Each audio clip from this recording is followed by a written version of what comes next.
Hey, welcome back. Rigor here from Rigor's Garage and Boat Basin. We're doing some boat basin work today on the 1986 Wellcraft Excalibur 27. When I put the battery in the boat, shortly thereafter we had a smoke test on the bilge pump. And so with this episode, shows you the results of what happened to the bilge pump and all the things that I had to do. One thing kind of led to another, just fixing the bilge pump. So I hope you enjoy the episode. Thank you. Well, I hooked the battery up, and while I'm working around the boat, I started noticing smoke coming out of the from underneath the engine. And of course, the only thing underneath the engines are the bilge pumps. And I found that one of my bilge pumps under the engine had caught fire. So I disconnected the battery, and this is how I went through the repair process. Okay, to get to the bilge pump, I had to disassemble the port side exhaust and remove the water cooling lines for the header. Basically, I came down to what you see here is a disassembled exhaust system, and in the back seat of the boat, a big pile of exhaust pipes. Once I I got the old bilge pump out, reaching underneath the engine and basically just ripping it out of the bracket, I found that it was wired to a terminal block. I wonder who could have done this. Right behind one of the 4-inch exhausts pipes that goes into the outdrive. What I had to do was, of course, all of this had not Phillips head screws, but flathead screws. I had to take and disconnect the terminal block. I just basically cut the wires off the old pump and pulled the screws out of the terminal block and moved it to a higher location on the transom.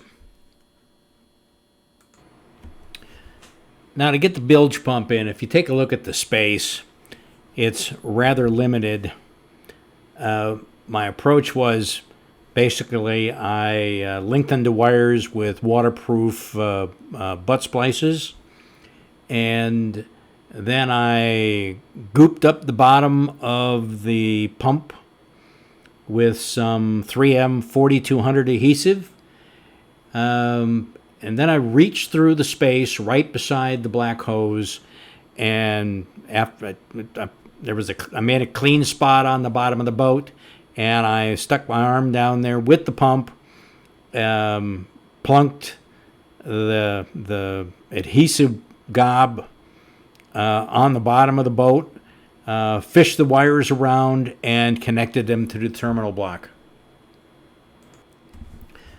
Now, while I was working here, I noticed that the one of the front water cooling hoses and pipe was very corroded, and so I had the materials to make one. The original was made out of steel.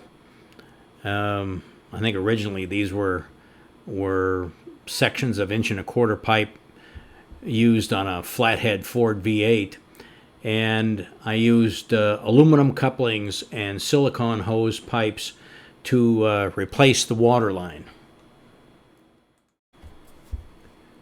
What I did was I basically replaced the water line on the oil cooler for the power steering pump and just ran it over behind the brackets to the water intake, or the water input location on the front of the engine.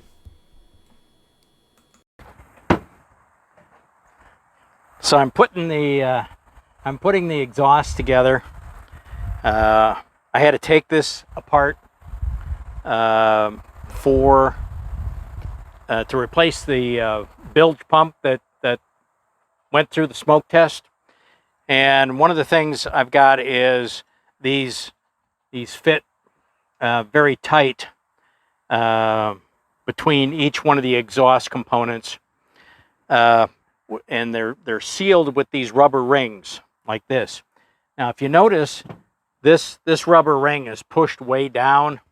I don't know if you can see right here. Here's the stainless steel pipe that forms the exhaust, and these are the couplings. If you'll notice inside right here, there's like a rubber ring that is molded into the rubber. And what happens is when I put this back in, otherwise I'll have this rubber ring here, and it slides over the next exhaust component, comes up, and the header is here. This is very close. So somehow I had to get it to slide back over this. To do this, what I did was I took a rotary rasp on the drill, and I took the back edge right here and ground it down so that it was at an angle or kind of rounded. Then I put, I don't know, I call this Xeno grease. It's after my next door neighbor. He says if there's anything that moves, there's nothing better for it than grease. Well, he's entirely right. So I greased the rubber ring, and I put this up, and I started pushing it over the stainless steel exhaust part. You can see how it kind of bulges right here right now. I got it started using a screwdriver to pry around the ring. Then I took a dead blow mallet, a big one. It's like a 2-pound, and I would whack on the rubber ring, and eventually it just slid right over the stainless steel exhaust part. Now this is a custom-made exhaust.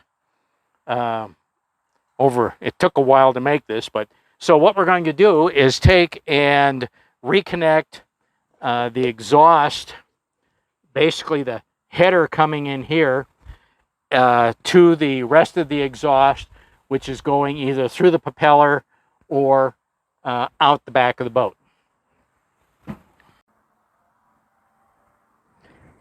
Okay, this is the engine in the boat. These are the headers, and what we're coming down to is we're going to take and try and plug up this hole from here to here. What this is the silent choice. It basically, if you look down there, there is a pipe which hooks to the outdrive, and you can select with this flapper here whether you want the exhaust to go through the propeller or out the back of the boat. And so what I'm going to do is I'm going to put in the coupling that hooks the end of the header to the rest of the exhaust.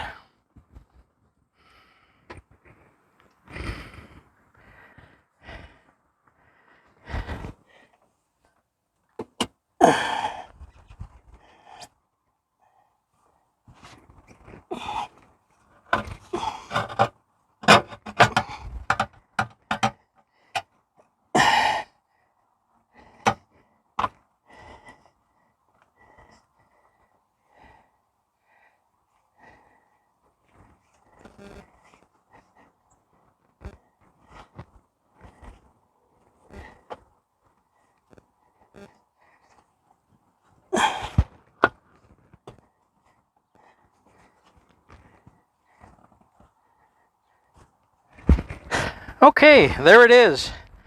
And you see the bump in the center here is gone. What? I'm having a hard time seeing. Yep. What happens is the rubber ring clicks in and comes up against the header here, and it'll no longer go this way, so it's in place.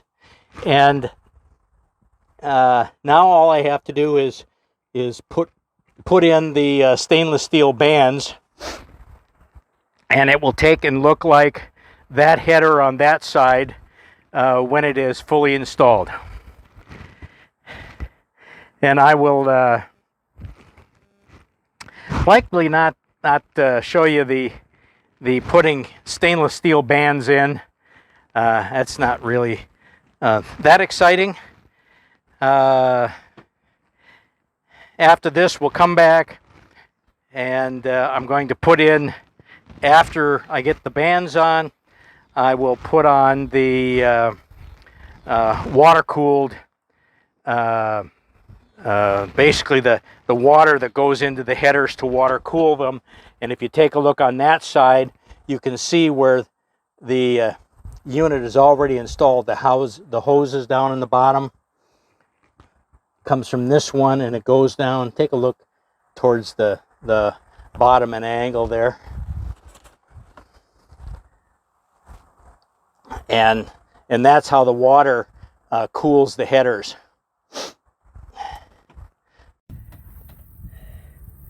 Okay, here's the finished product. We got the header right here, which comes down. You can see the clamps. If you look through here, you can see where the leg goes through into the outdrive for exhaust through the propeller. That's the normally it's called like a silent choice. That's a little flapper. So all that's left now is to sit and basically down here put on the water feeds for the headers. Here's the resources of where I got all the materials for the repairs. I hope you enjoyed watching this episode. Please like the episode if you did, and thanks for watching.